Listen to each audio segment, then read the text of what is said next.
Have you ever felt that pull, that feeling of being drawn in two different directions at once? I think we all have. Yeah, like there's this part of you, that's grounded in the everyday, right? Like the tangible world that we experience, Absolutely. the things you can see and touch, the routines, the responsibilities. The nitty-gritty. But then there's this other part, right? This yearning for something bigger, something beyond the surface of it all. Yeah, yeah, like a deeper meaning or a connection to something larger than ourselves. Exactly. And it's like these two forces are constantly tugging at us. Kind of like a magnet. Exactly, like a magnet with one pole firmly planted in our earthly experience and the other reaching out into this vast unknown. I love that analogy. It really captures the feeling, doesn't it? It does. And the really interesting thing, I think, is that we are that point of connection. We're the bridge between these two forces. Exactly. We are the bridge. And that's exactly what we're going to be diving deep into today. It is. We're exploring a core concept from the Law of One, something often referred to as the magnet model of spirit-complex integration. It's a fascinating concept. It is. And essentially, it's all about understanding how we, in our totality, act as this incredible connector between the grounded reality of our lives and the vastness of, as Ra calls it, intelligent infinity. It's not about escaping one for the other, right? No. It's about understanding how they work together, Yeah. how they integrate within us. Yes. Bringing them into a unified whole. And to kick things off, I think it's helpful to go straight to the source. Absolutely. In session 4.110, Ra gives us this really powerful image. They say, to speak to the third discipline of the spirit, if you will, imagine the function of the magnet. The magnet has two poles, one reaches up, the other goes down. The function of the spirit is to integrate the upreaching yearning of the mind-body energy with the downpouring and streaming of infinite intelligence. Okay, so there's a lot to unpack there, right? There is, but it's so beautifully articulated. It is. So let's break it down. When Ra speaks of the upreaching yearning of the mind-body energy, what exactly are they talking about? Well, I think about it as all the things that make us uniquely human. Our essence. Our essence, yeah. Our desires, our intentions, the emotions that color our experience, our deepest longings for understanding and connection. It's that innate drive within us to seek, to grow, to expand our awareness. It's that feeling we all have sometimes, isn't it? Yes. That there's got to be something more to life. That nudge, that curiosity. Exactly. That pulls us towards new ideas, new experiences. That's all part of this upreaching yearning, as Ra puts it. Right, and we're constantly broadcasting this yearning. How You know, interesting. It's like our energy, our very being is reaching out, sending a signal. Okay, so that's one side of the equation. We've got this energy rising up from within us. But then Ra talks about this downpouring and streaming of infinite intelligence. So what's coming down to meet us? Ah, that's where the magic truly comes in. Ooh, tell me more. It's the universe responding. It is. Yeah.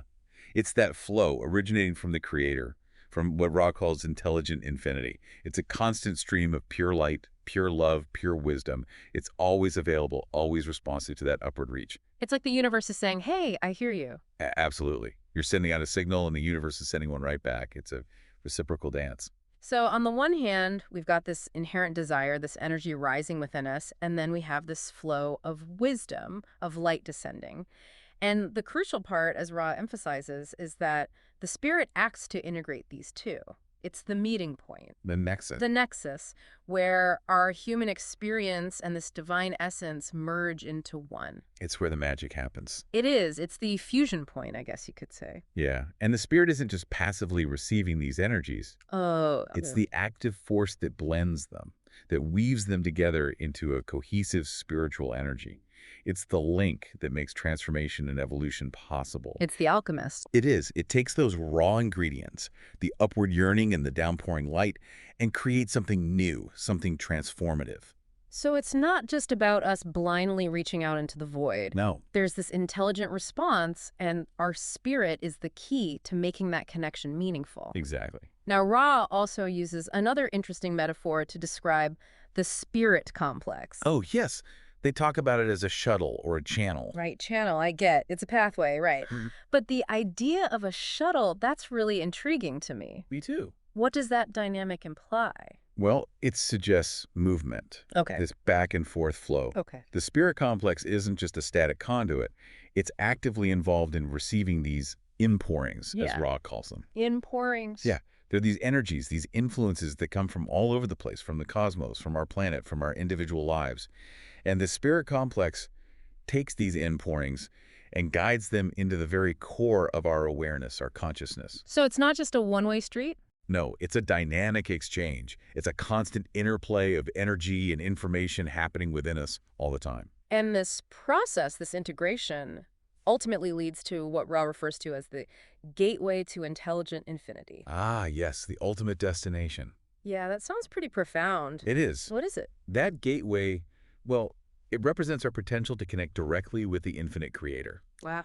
to experience a state of profound understanding, of oneness. Okay. And what's really interesting is that Ra emphasizes that this connection is facilitated through the balanced, intelligent energy of body and mind. So our inner harmony directly impacts our ability to experience this flow. Absolutely. If our inner world, if our mind and body are out of sync, it disrupts this flow, makes it more difficult for that energy to flow through. Yeah. It hinders our ability to access that deeper understanding. It's like trying to run a powerful current through a faulty wire. Precisely. It's just not going to work as well. Exactly. Balance is key.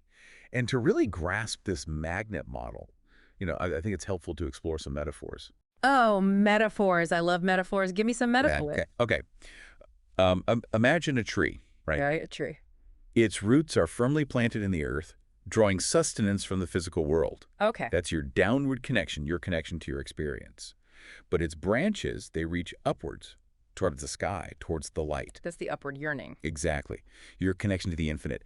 And that trunk, that very core of the tree, that's your spirit, the integrator, the central axis connecting both realms. I love that. So we're like trees, simultaneously rooted and reaching. Yes. We're nourished by our earthly roots while also striving for higher understanding. It's not either, it's both. It's beautiful. What other metaphors come to mind?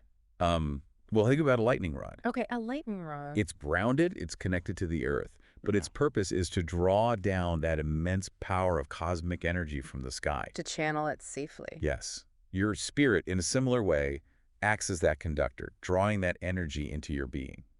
So we're like little lightning rods for divine energy. In a way, yes. Or think of the ancient concept of the axis mundi. The world axis. Yes, that mythical pillar that connects the heavens and the earth. Okay. In a sense, your spirit is your own personal axis mundi, Yeah. that sacred pillar uniting the different dimensions of your being, connecting you to the wider universe.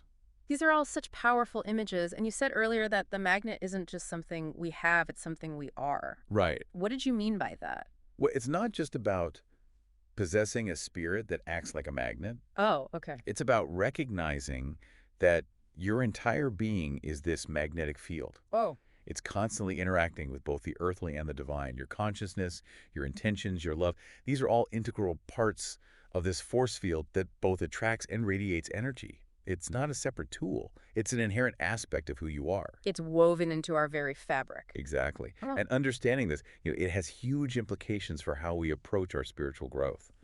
It invites us to become more aware of this inherent duality within us and the unifying force that connects them. So it's about cultivating that awareness. But how do we actually do that? What can we do in our daily lives to strengthen this connection? Well, think about your moments of stillness. Like during meditation. Exactly. Can you sense that simultaneous movement within you? A grounding, a feeling of connection to your physical body and your present experience, and at the same time, a reaching and opening towards a sense of boundlessness. Actually, yeah, now that you mention it, sometimes when I meditate, there's this deep sense of presence in my body, but also this subtle feeling of expansion, like something is reaching beyond my physical form. Precisely. Yeah. And the invitation is to honor both of those aspects fully. To embrace the paradox. Yes. How can you embrace your earthly self with all its imperfections, its joys, its sorrows, while simultaneously nurturing your connection to your divine essence? Without denying either.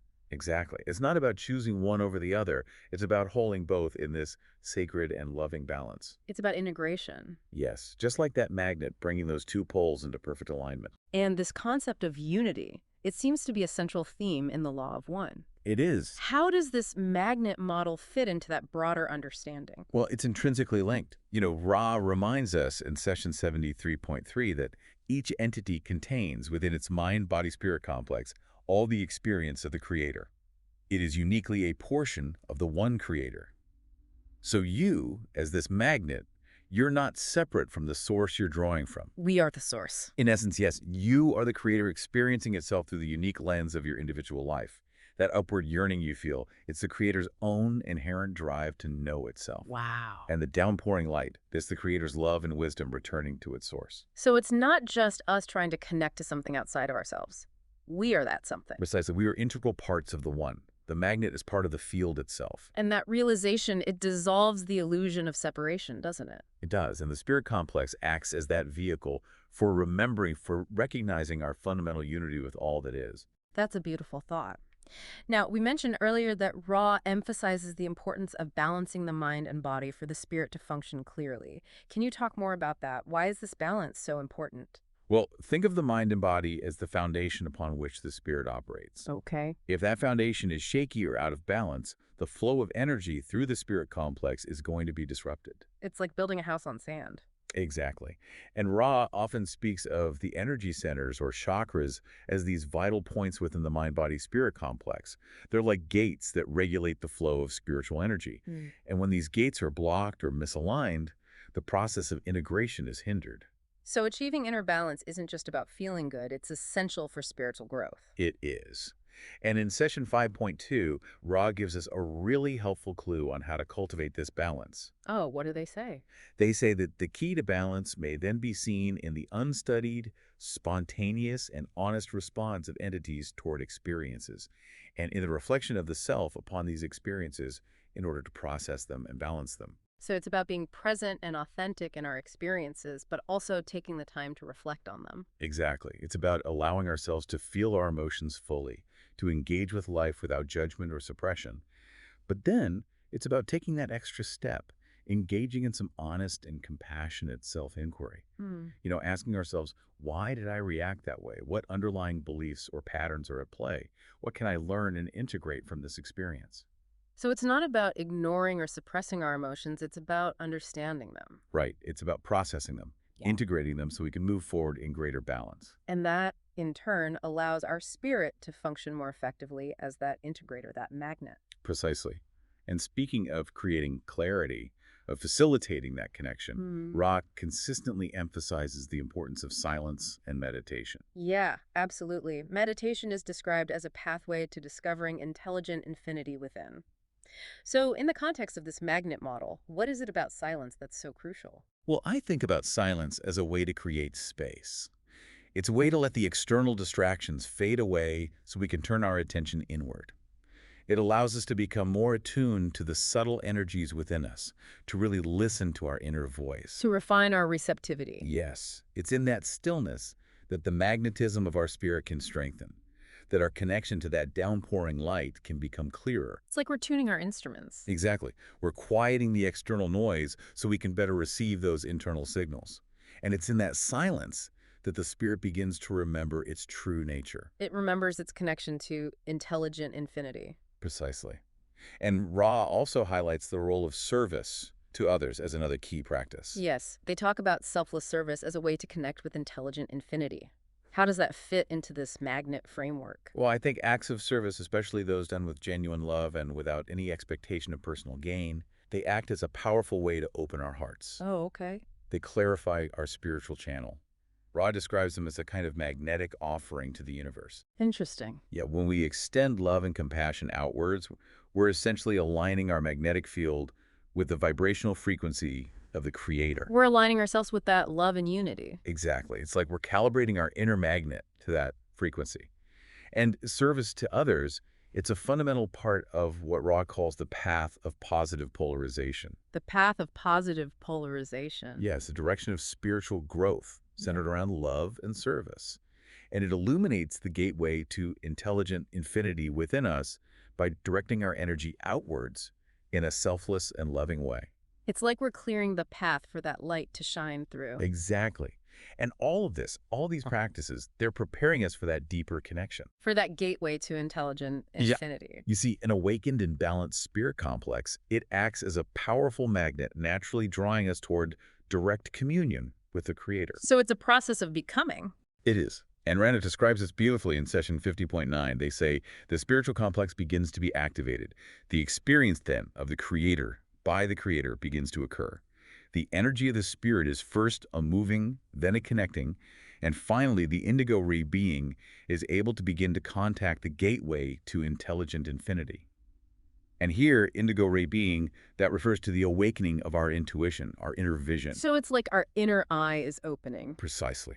The indigo ray, often associated with the third eye chakra, represents that blossoming of inner perception. And that's what allows us to experience this gateway. It is. Ra further elaborates on this experience in session 50.10, saying, the entity may experience the sacramental, the mystical, that which is beyond expression, of unity with the Creator. Unity with the Creator, that sounds like a pretty profound experience. It is. It's the ultimate aim of the spiritual journey, as Rod describes it. And you mentioned earlier this concept of a crystallized being. Oh, yes. How does that relate to this idea of the perfectly aligned magnet? Well, a crystallized being, in Ray's teachings, it's an entity whose mind, body, and spirit complexes have achieved perfect alignment and balance. Think of a flawless crystal, It's completely transparent. It allows light to pass through it without any distortion. Okay. Similarly, a crystallized being is like a perfectly aligned magnet, completely transparent to the light of intelligent infinity. Wow. That divine energy just flows through them unimpeded. They've fully integrated the earthly and the divine. Exactly. So this journey of becoming the magnet, of integrating our earthly and divine aspects, it leads to a state of profound clarity, of unity. It's really inspiring. It is, and it brings us full circle to you, the listener. Right back to us. You are at the very heart of this sacred magnet, connecting the grounded reality of your human experience with the infinite potential of the Creator. We are the bridge. You are the bridge, the shuttle, the prism. This isn't just some abstract concept. It's a living, breathing reality. Of who we are. It is. It's a continuous practice, and it's a source of immense power within each of us. So as we move through our lives, it's about remembering that connection. Yes. About feeling that magnetic pull, that flow within us. Honoring both our human journey and our limitless divine potential. Absolutely. And I think it's beautiful how Rao puts it in session 1.0. They say, you are everything, every being, every emotion, every situation. You are unity, you are infinity, you are love, light, light, love. This is the law of one. That quote, it really captures the essence of what we've been talking about, doesn't it? It does. We are not separate. We are all interconnected, each a unique and precious expression of the one. And so as we conclude this deep dive into the magnet model of spirit complex integration, may we all embrace our role as that sacred magnet. Rooted in our earthly experience. And ever reaching for the infinite. Thank you for joining us on this exploration. It's been a pleasure. And remember, dear listener, your seeking is inherently valuable, and the connection is always present within you. Stay humble, stay open to the flow, and stay filled with love.